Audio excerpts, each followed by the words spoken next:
আজকাল শুধু তোমার ছবি দেখি এবং ভাবি, এই কি ছিলা সেই তুমি যাকে এতটা ভালোবেসেছিলাম আমি?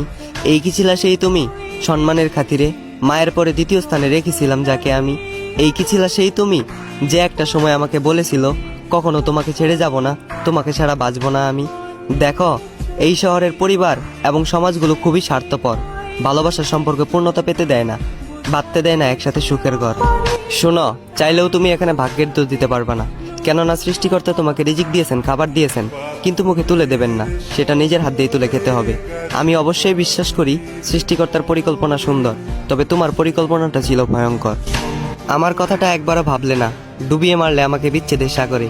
যদিও জানতে তুমি প্রেম সাগরে আমি সাঁতার জানতাম না, তবুও তোমার প্রতি আমার শেষ বক্তব্য একটাই, আমি তোমাকে অনুরোধ করব, দ্বিতীয়বারের মতো কাউকে বিচ্ছেদের যন্ত্রণা দিও না, কেননা আত্মা ছাড়া দেহ এবং মিথ্যা মুখের হাসি নিয়ে পৃথিবীতে বেঁচে থাকা যায় না। থাকতে পারি না তোমায় ছাড়া, তাই বারবার বিরক্ত করি। না হলে আমারও ভালো লাগে না তোমায় বারবার বিরক্ত করতে। তোমার দেওয়া আঘাতটা আমি কখনোই ভুলবো না।